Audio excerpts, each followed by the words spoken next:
Hello friends, आज हम chemical kinetics chapter के एग्जाम्पल 4.10 और 4.11 सोल्व करेंगे। एग्जाम्पल 4.10 है the rate constant of a reaction at 500 kelvin and 700 kelvin are 0.02 per second and 0.07 per second respectively. Calculate the values of activation energy यानी E A and Arrhenius constant यानी capital A.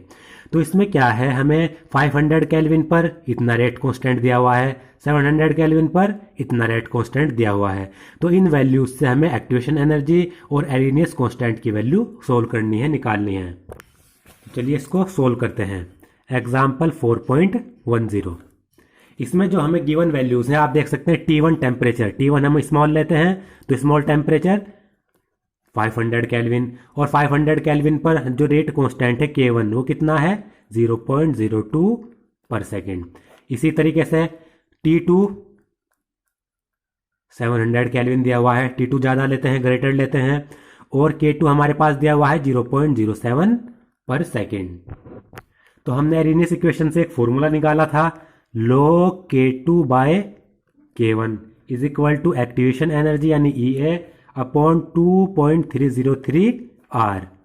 Are होता है यहाँ पर gas constant की value होती है 8.314, और इसकी यूनिट होती है जूल पर केल्विन पर मोल। तो और फिर यहाँ पर था 1/T1 माइनस 1/T2। जब उसको सोल्व किया गया एलसीएम लेके तो T2 minus T1 upon T1 T2 ये हमने निकाला था। अब सिंपल इसमें हमें वैल्यूज पुट करनी है और ई ए की वैल्यू निकाल लेनी है। तो log K2 की वैल्यू हमारे पास कितनी है 0.07 अपॉन K1 की 0.02। एक्टिवेशन एनर्जी निकालनी है 2.303 इंटू गैस कांस्टेंट 8.314। T2 की वैल्यू 700, T1 की 500 अपॉन 700 इंटू 500। T1 500 है और T2 700 है। अब देखिए, अगर मैं यहाँ पर पॉइंट 2 है, 2 डिजिट के बाद पॉइंट लगा है, यहाँ पर भी 2 डिजिट के बाद पॉइंट लगा है, तो पॉइंट से पॉइंट कट जाएगा। तो ये क्या आ जाएगा log 7/2 is equal to E A upon, जब हम इसकी मल्टीप्लाई करेंगे 2.303 और 8.314 की, इसकी मल्टीप्लाई करने के बाद आएगा 19.15। 700 में से 500 गए, 200 बचे, 700 इंटू 500, 7×5 जा 35 इंटू 4 जीरो हैं, 4 जीरो हम यहाँ पर लगा देंगे। अब यहाँ पर आप देखिए 2 जीरो से 2 जीरो कैंसिल हो जाएगी, 2 से यहाँ पर कटेगा तो 50 बचेगा। अब log 7/2 आपने एक फॉर्मूला यहाँ पर पढ़ा होगा, अगर हमारे पास ऐसे दिया हुआ हो log a अपॉन b, तो ये किसके बराबर होता है, ये बराबर होता है log a minus log b, इसके ये बराबर होता है। तो आप यहाँ पर देख सकते हैं log a अपॉन b यानी log 7 माइनस log 2 के बराबर हो जाएगा।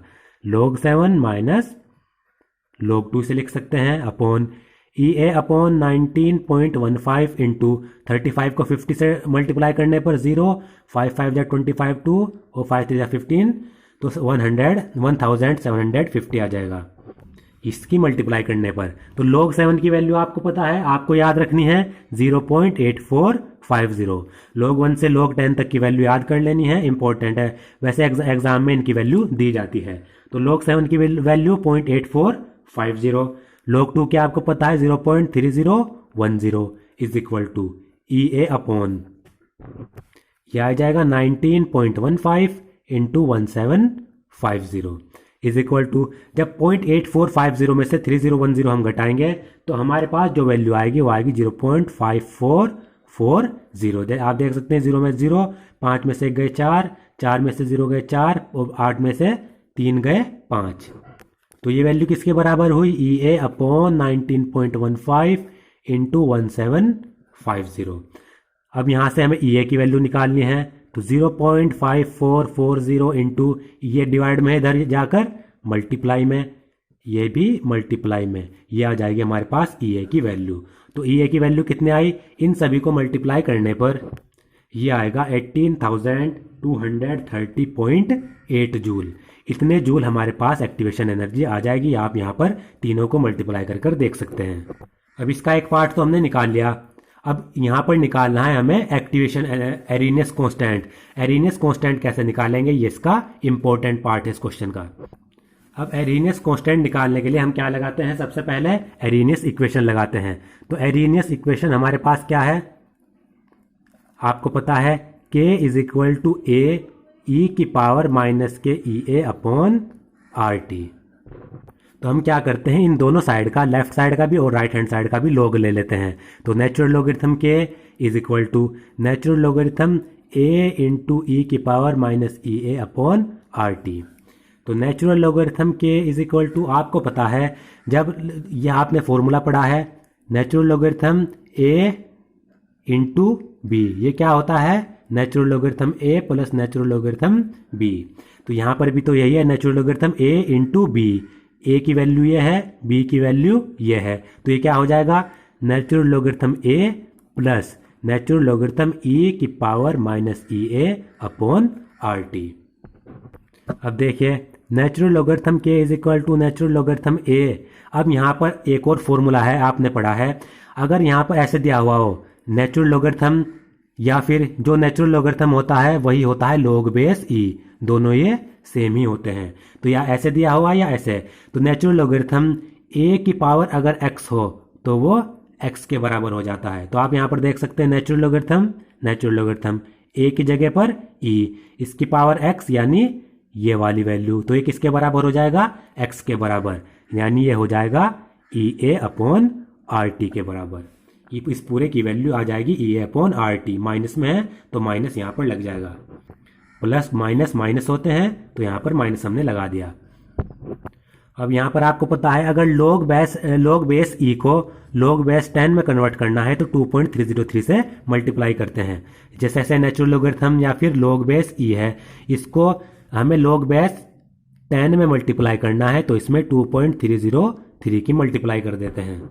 तो इसको बेस 10 में कन्वर्ट करने के लिए 2.303 से मल्टीप्लाई करेंगे, ये हो जाएगा log बेस 10 के इज इक्वल टू, इसमें भी 2.303 की मल्टीप्लाई करेंगे, ये हो जाएगा log बेस 10 ए माइनस के ई ए अपॉन आर टी। अब आप यहाँ पर देखिए इसके साथ मल्टीप्लाई में है, जब इसे हम इधर ले जाएंगे तो ये दोनों के डिवाइड में आ जाएगा। तो log बेस के 2.303 को हम इधर ले जाते हैं तो दोनों के डिवाइड में आएगा। 2.303 log A divide by 2.303 minus K E A upon, इसके भी ये डिवाइड में आएगा 2.303 आर टी। तो इससे ये गया, तो आ जाएगा हमारे पास log K is equal to log A minus K E A upon 2.303 R T. ये पॉइंट है यहाँ पर।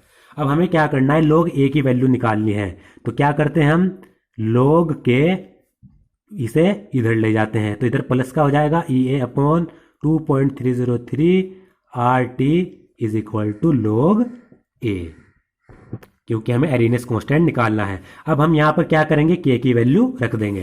के की वैल्यू अगर आप K1 ले रहे हैं तो T1 ये रखना पड़ेगा, K2 ये ले रहे हैं तो T2 टेम्परेचर ये रखना पड़ेगा। तो हम ये वाले लेते हैं तो टेम्परेचर हम ये रखेंगे। तो के की वैल्यू हमने ली 0.02 प्लस ई ए, एक्टिवेशन एनर्जी हमारे पास कितनी है, ये हमने निकाली 18 230.8 जूल, और 2.303 गैस कांस्टेंट वही 8.314, टेम्परेचर 500, ये आ जाएगी log ए के बराबर। अब देखिए log 0.02 को हम क्या लिख सकते हैं, log 2 into 10 to the power minus 2। इस 0.02 को हमने क्या कर दिया, 10 to the power minus 2, minus में तो पॉइंट इधर जाएगा, 0.02 ये वैल्यू आ जाएगी। तो इसको हमने ये लिख लिया, प्लस 18 230.8 अपॉन, जब हम इन तीनों की मल्टीप्लाई करेंगे तो हमारे पास जो वैल्यू आएगी वो आएगी 9573.6। इन तीनों की मल्टीप्लाई करने पर ये हो जाएगा log ए के बराबर।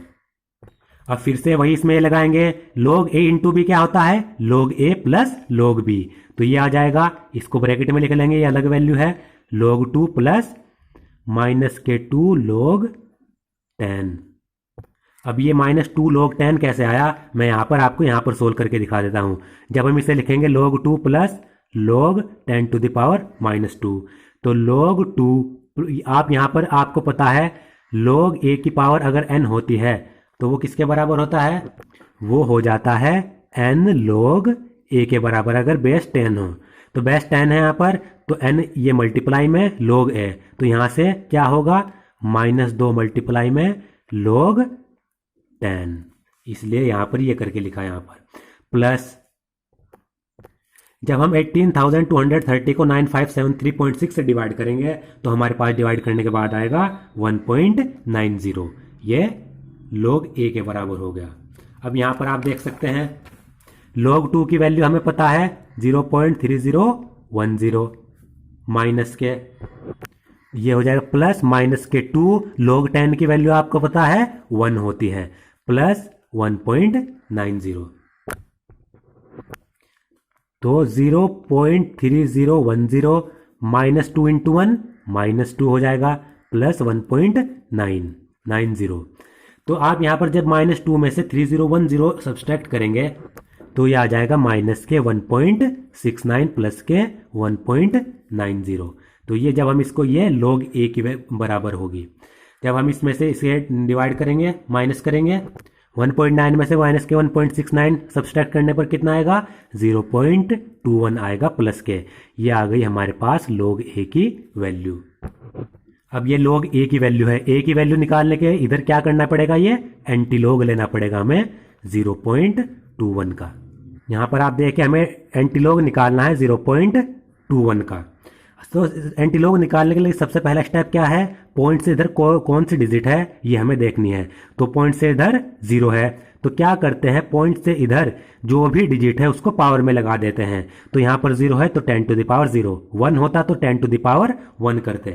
तो सबसे पहला स्टेप, पॉइंट से इधर डिजिट देखनी है कौन सी है और उसको उस पावर में लगा देना है 10 की। फिर हमें पॉइंट्स के बाद में देखना है, पॉइंट के बाद में 21 है, 21 के बाद में 0 ही होगा, आगे कितनी भी 0 बढ़ा लें।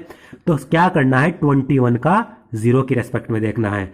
21 शुरू की 2 डिजिट यहाँ पर सर्च करनी है, 21 ये रहा। उसके बाद 0 की रेस्पेक्ट में 0 यहाँ देखना है, आते आते इसके सामने कितनी है 1622, फिर 1622 यहाँ पर लिख देना है।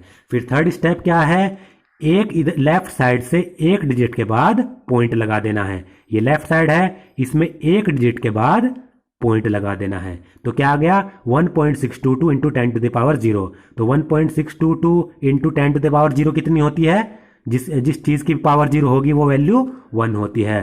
तो एंटी लॉग हमारे पास आ गया 1.622। ये 0.210 का 0.21 का एंटी लॉग है 1.62। तो इसका जब हमने एंटी लॉग निकाला, ए की वैल्यू हमारे पास क्या आई 1.62, ये आपको याद रखनी है। तो एरिनस कांस्टेंट निकालने का जो मेथड है ये आपको याद रखना है, इंपॉर्टेंट क्वेश्चन है। अब है अगला एग्जाम्पल, ये आप देख सकते हैं example 4.11। The first order rate constant for the decomposition of ethyl iodide by the reaction C2H5I C2H4 plus HI। इसमें क्या हो रहा है, इथाइल आयोडाइड का डिकम्पोजिशन हो रहा है और ये फर्स्ट ऑर्डर रिएक्शन है। इसका जो रेट कांस्टेंट है 600 केल्विन पर, वो दिया गया है 1.6 into 10 to the power -5 per second. It's energy of activation is 209 kilo joule per mole, और इसकी एक्टिवेशन एनर्जी क्या दी गई है, इतनी। Calculate the rate constant of the reaction at 700 kelvin. तो इसमें 600 केल्विन पर इतना रेट कांस्टेंट दिया हुआ है, हमें 700 केल्विन पर रेट कांस्टेंट की वैल्यू निकालनी है। तो इसमें गिवन वैल्यू लिख लेते हैं, एग्जाम्पल 4.11। इसमें गिवन वैल्यू क्या है हमारे पास, गिवन वैल्यू है T1 600 केल्विन, यानी T1 टेम्परेचर पर जो रेट कांस्टेंट है K1 वो कितना दिया हुआ है 1.6 इंटू 10 टू द पावर -5। इसी तरीके से यहाँ पर आप देख सकते हैं इसकी EA कितनी दी गई है, activation energy 209 kilo joule per मोल। किलो जूल है तो इसको जूल में कन्वर्ट करने के लिए क्या करेंगे, 10 टू द पावर 3 से मल्टीप्लाई कर देंगे, क्योंकि 1 किलो जूल में 10 टू द पावर 3 जूल होते हैं। तो ये हमने कर दी। और हमें क्या दिया हुआ है, T2 दिया हुआ है टेम्परेचर। T2 कितना है हमारे पास 700 केल्विन, इस पर हमें K2 की वैल्यू निकाल लेनी है। अब हमारे पास फॉर्मूला है log K2 minus log K1 is equal to EA upon 2.303 R T2 minus T1 upon T1 T2। ये log K2 माइनस K1 क्या आया, हमारे पास फॉर्मूला है log K2 अपॉन K1। तो log A अपॉन B क्या होता है, log A minus log B, वो हमने इस तरीके से लिख लिया। R की वैल्यू हमें पता ही है 8.314। अब सिंपल इसमें क्या करना है, हमें K2 की वैल्यू निकाल लेनी है। तो यहाँ पर log K2 लेते हैं, K1 को इधर ले जाते हैं, इधर माइनस का है तो इधर क्या हो जाएगा, ये K1 प्लस का हो जाएगा, plus EA upon 2.303 R T2 minus T1 upon T1 T2। K2 हमने इसलिए रखा क्योंकि इसकी वैल्यू हमें निकाल लेनी है। अब सिंपल क्या करना है, राइट हैंड साइड में सबकी वैल्यू रख लेते हैं। K1 की वैल्यू क्या है हमारे पास, log 1.6 into 10 to the power minus 5। Activation energy 209 into 1000, क्योंकि 10 टू द पावर 3 को 1000 लिख सकते हैं। 2.303, R की वैल्यू 8.314, T2 की वैल्यू 700, T1 की वैल्यू 600, T1 T2 700 इंटू 600। अब यहां पर आप देखिए ये क्या है, log A इंटू B, इसको क्या लिख सकते हैं, log A plus log B, यानी log 1.6 plus log 10 to the power minus 5। इसमें हमने फॉर्मूला लगाया log A into B is equal to log A plus log B plus 209,000 upon, इसकी मल्टीप्लाई करने पर हमें पता है 19.15 आता है। 700 में से 600 गए, 100 बचे, यहाँ पर 7 6 जा 42 इंटू 10 टू द पावर 4 यानी 10000। यहाँ पर आप देख सकते हैं 3 0 से 3 0 गई, 1 0 से 1 0 गई। अब देखिए इधर है log 1.6, log 1.6 की जो वैल्यू होती है वो होती है 0.2041, ये log 1.6 की वैल्यू होती है। यहाँ पर आप देखिए इसको हम क्या लिख सकते हैं, log 10 to the power minus 5 को, log 10 to the power minus 5 को हम लिख सकते हैं प्लस माइनस 5 log 10। अब ये मैंने क्यों लिखा, ये इसलिए लिखा क्योंकि पिछले एग्जाम्पल में मैंने फॉर्मूला बताया था log A की पावर n होती है तो n log A के वो बराबर होती है। तो n यहाँ पर माइनस 5 मल्टीप्लाई में log A log 10, इसलिए ये वाला फॉर्मूला हमने इसमें लगा दिया। तो उसके बाद फिर यहाँ पर आप देख सकते हैं 2090, ये 209 की 10 में मल्टीप्लाई करने पर क्या आ जाएगा 2090, और जब हम 19.15 की 42 में मल्टीप्लाई करेंगे तो हमारे पास आएगा 804.3। अब देखें 0.2041, यहाँ पर माइनस 5 log 10 की वैल्यू कितनी होती है 1 होती है, तो माइनस 5 की 1 में मल्टीप्लाई करेंगे तो माइनस 5 आ जाएगा, प्लस 2090 अपॉन 804.3। यहाँ पर ये ना रखें, जब 2090 को 804 से डिवाइड करेंगे तो हमारे पास आएगा 2.59, या आप इससे डिवाइड करके देख सकते हैं। तो माइनस 5 में से 2041 हमने घटा दिया, इसे सब्सट्रैक्ट करने पर आएगा हमारे पास माइनस के 4.79 प्लस के हमारे पास है 2.59, तो ये आ जाएगा हमारे पास माइनस के 2.197, ये आ जाएगी log K2 की वैल्यू। यहाँ पर देखें K2 की जो वैल्यू आएगी वो आएगी एंटी log माइनस के 2.197। अब इसमें क्या है, एंटी log निकालने के लिए अलग तरीका है। यहाँ पर एंटी log हमें नेगेटिव की वैल्यू का निकालना है, पॉजिटिव का हमें अलग तरीका होता है, नेगेटिव का एंटी log निकालने का अलग तरीका होता है। तो क्या करना है, नेगेटिव वैल्यू का हमें एंटी log निकालना है। उसके लिए सबसे पहले क्या करते हैं, 1 में से पॉइंट के बाद जो डिजिट है, 1 में से पॉइंट के बाद जो डिजिट है सबसे पहले उसे घटाते हैं। तो 1 में से हमें क्या घटाना है 0.197 सब्सट्रैक्ट करना है, ये आएगा हमारे पास 0.803। फिर इसकी हमें वैल्यू देखनी है, एंटी log टेबल में इस वाले डिजिट की वैल्यू देखेंगे। अब ये देखिए वही एंटी लॉगरिथम टेबल है, इसमें हमें निकालनी है 0.803 का। तो इसमें क्या करना है, हमें इसका हम एंटी लॉग नहीं निकालने बल्कि पहले इसकी वैल्यू देखेंगे। 0.80 की क्या करना है, 80 की 3 के रेस्पेक्ट में वैल्यू देखनी है। तो 80 कहाँ पर है, यहाँ पर आप देख सकते हैं, ये हमारा 80 है, इसकी 3 के रेस्पेक्ट में 0 1 2 3 की रेस्पेक्ट में जो इसकी वैल्यू आएगी ये आएगी 6353। तो यहाँ पर हमें लगा देना है 6353 और पॉइंट को यहाँ पर लगा देना है, क्योंकि सिर्फ अभी इसकी हम वैल्यू देख रहे हैं। तो कितने आए? 0.6353। हमारे पास इसकी वैल्यू कितनी आ गई? 0.6353। फिर हमें क्या करना है? पॉइंट से इधर जो डिजिट है उसको पावर में लगा देना है। इधर कितनी है? -2, तो -2 यहाँ पर पावर में लगा देंगे। ये नेगेटिव का एंटीलॉग निकालने का तरीका है। पहले 1 में से ये वाली डिजिट माइनस करेंगे, इसकी वैल्यू एंटीलॉगरिथम टेबल में लिखेंगे और उसको 0 पॉइंट के हिसाब से यहाँ पर लिख देंगे। फिर ये जो पावर है इसको माइनस में ऊपर लिख देंगे, 10⁻²। अब यहाँ पर -2 है तो एक पॉइंट इधर बढ़ाएंगे, 6.35। जब एक पॉइंट इधर बढ़ाया तो एक पावर यहाँ पर बढ़ जाएगी। ये आ जाएगी हमारे पास K2 की वैल्यू। ये आप यहाँ पर देख सकते हैं K2 की वैल्यू कितना है? 6.36 × 10⁻³ पर सेकेंड।